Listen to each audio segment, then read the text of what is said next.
सीताराम बाबा जी। सीताराम। साथियों, आज हमारे सामने बाबा दिव्यदास जी महात्यागी प्रयागराज से अपने पैतृक निवास सहजीपुर, गांव सहजीपुर अंतु जनपद अमेठी आए हुए हैं। और बहुत बढ़िया इनकी पुष्पों गुच्छ की वाटिका है। आप देख रहे हैं पीछे बहुत सुंदर गेंदे के फूल हैं।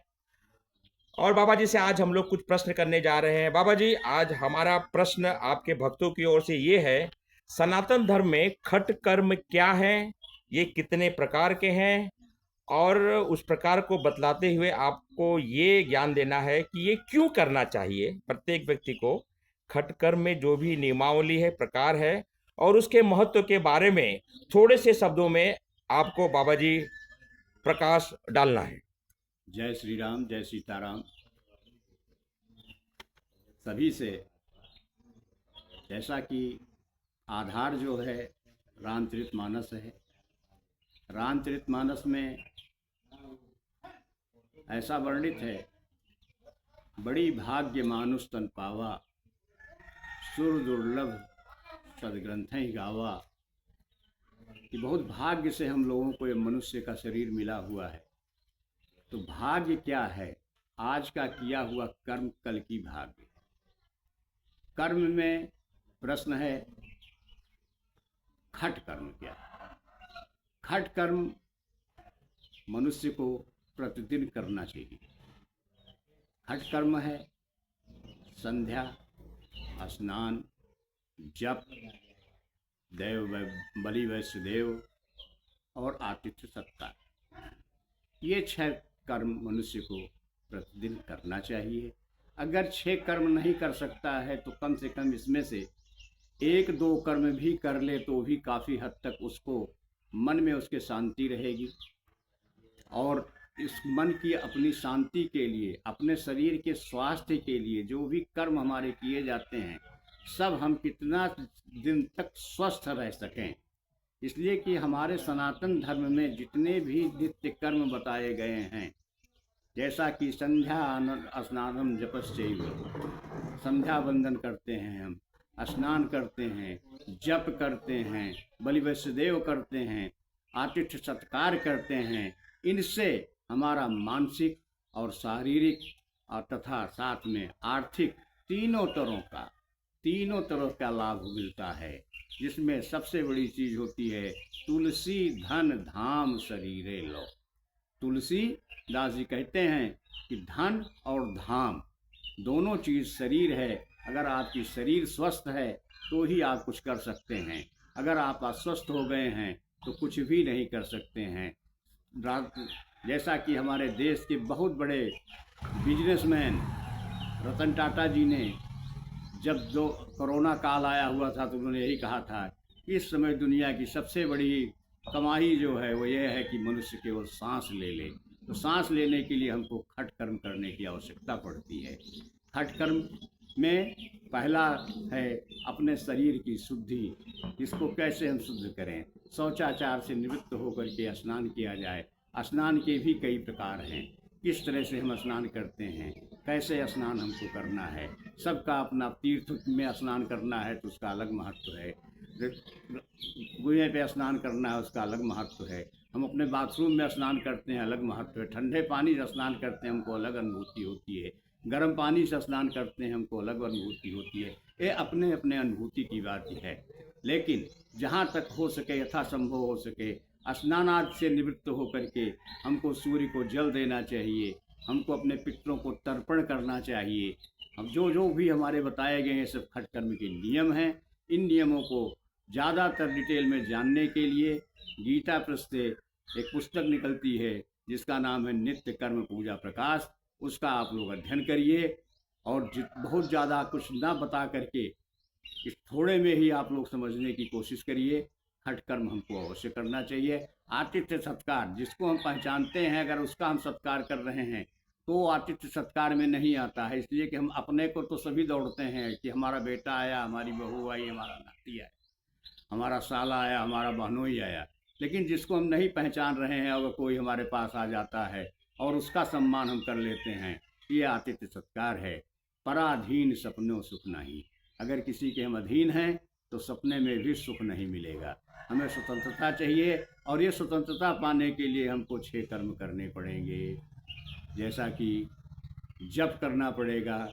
जब तक हम गुरु मंत्र नहीं लिए होते हैं, जिस हमारे पास गुरु मंत्र नहीं है, तो गुरबिन भव सागर तरय न कोई, जो शंकर विरंज सम होई।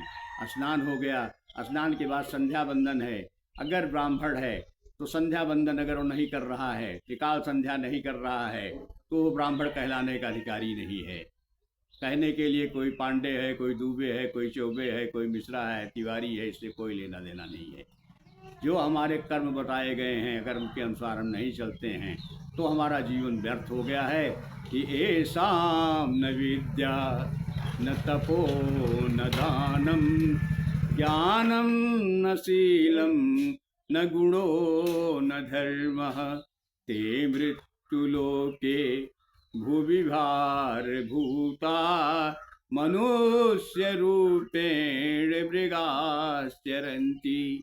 जिनके पास न ऐसाम न विद्या है, न तप है। ऐसाम न विद्या न तपो न दानम, न दान की प्रक्रिया है, न दान का वो भाव है, न ज्ञानम न शीलम, न ज्ञान है, न विनयता है, शील है। शील का मतलब होता है विनय। शील का तात्पर्य है विनय से। ऐसाम न विद्या न तपो न दानम ज्ञानम न शीलम न गुणो न धर्मा, न गुण है और न धर्म है।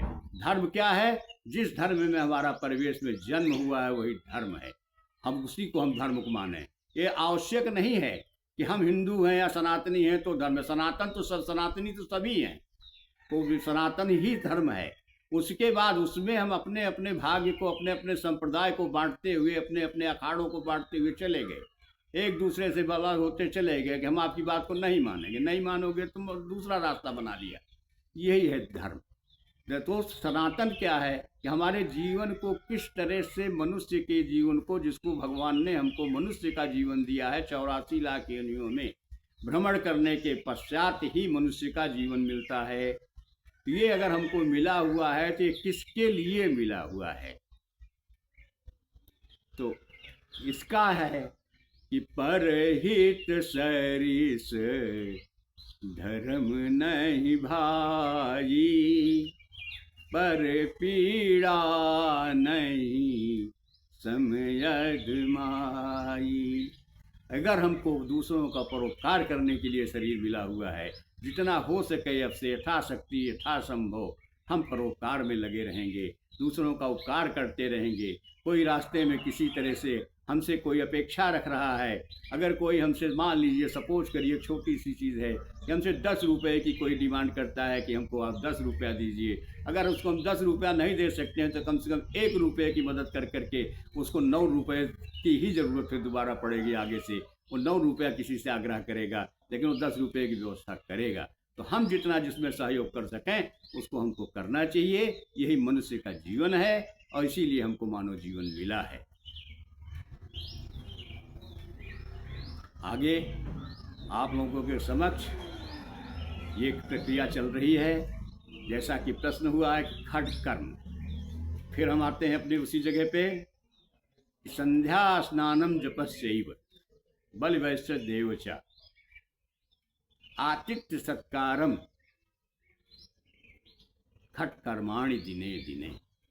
ये खट कर्म प्रतिदिन करना चाहिए। फिर से सुनिए कौन कौन से हैं। संध्या वंदन है, त्रिकाल संध्या करनी चाहिए। संध्या का स्वरूप क्या है, संध्या का समय क्या है? इसका संध्या का समय प्रातःकालीन संध्या, जब तारे आसमान में दिख रहे हों उस समय करना चाहिए। इसमें ब्रह्म मुहूर्त में आपको उठना पड़ेगा। सूर्योदय से पहले 1.5 घंटा पहले ब्रह्म मुहूर्त लग जाता है। तो कहने का तात्पर्य जो समय सूर्योदय का होगा, जैसे कि इस समय 5:37 पर सूर्योदय हो रहा है, तो ब्रह्म मुहूर्त जो है आपकी 3:30 पौने 4 बजे से ही लग जाएगी। तो ये ब्रह्म मुहूर्त में उठ करके आप जो है पहले करावलोकन करिए, अपने हाथों को दर्शन करिए। इसलिए कि इसमें बताया गया है कि कराग्रे वस्ते लक्ष्मी, कर मध्य सरस्वती, कर मूले सितो ब्रह्मा, प्रभाते कर दर्शनम। इसमें किसका है? कर अग्रे बसते लक्ष्मी। कर के अग्रे भाग में, हाथ के अगले भाग में लक्ष्मी जी का निवास होता है। कर मध्य सरस्वती। कर के अपने हाथ के बीच में सरस्वती जी का निवास होता है। और कर मूले स्थितो ब्रह्मा। कर के मूल भाग में ब्रह्मा जी का निवास होता है। इन तीनों का दर्शन कर लीजिए। यहीं से प्रेम से बोलिए श्री गंगा मैया की जय, श्री गुरु महाराज की जय, आज के आनंद की जय। जय जय श्री सीताराम। सीताराम बाबा जी। सीताराम। साथियों, आप सबने बाबा दिव्यदास जी महाराज महात्यागी के मुंह से दिव्य प्रवचन खट कर्म को लेकर सुना। सनातन धर्म में खट कर्म का क्या महत्व है, ये क्यों करना चाहिए, इसके लाभ, इन पर प्रकाश डाला है। और ऐसे ही ज्ञानवर्धक वीडियो के लिए आप बने रहिए बाबा दिव्यदास जी महाराज गीतागी दिव्य संदेश इस यूट्यूब चैनल पर। और सनातन विचारधारा को आगे बढ़ाना, देश को विकसित करना और संस्कार युक्त राष्ट्र को बनाना बाबा जी का मुख्य उद्देश्य है। और इस उद्देश्य में आप सभी सनातनी लोगों का बहुत योगदान है। इस वीडियो में आप अभी तक बने हुए हैं, इसके लिए बहुत बहुत धन्यवाद। और वीडियो ज़्यादा से ज़्यादा लोगों तक शेयर कीजिए ताकि सनातन धर्म के प्रचार प्रसार की ये जो मशाल बाबा जी ने जलाई है ये ज़्यादा से ज़्यादा लोगों तक पहुँचे। और जाते जाते हम यही कहेंगे, अगर आपको बाबा जी के दिव्य संदेश अच्छे ही लगे होंगे, पसंद ही आए होंगे, तो आप जाते जाते हमारे YouTube चैनल को सब्सक्राइब करना ना भूलें ताकि आपको समय समय पर ऐसे दिव्य प्रवचन, ऐसे दिव्य संदेश देखने को मिलते रहें। बाबा जी आपका बहुत बहुत धन्यवाद। सीताराम।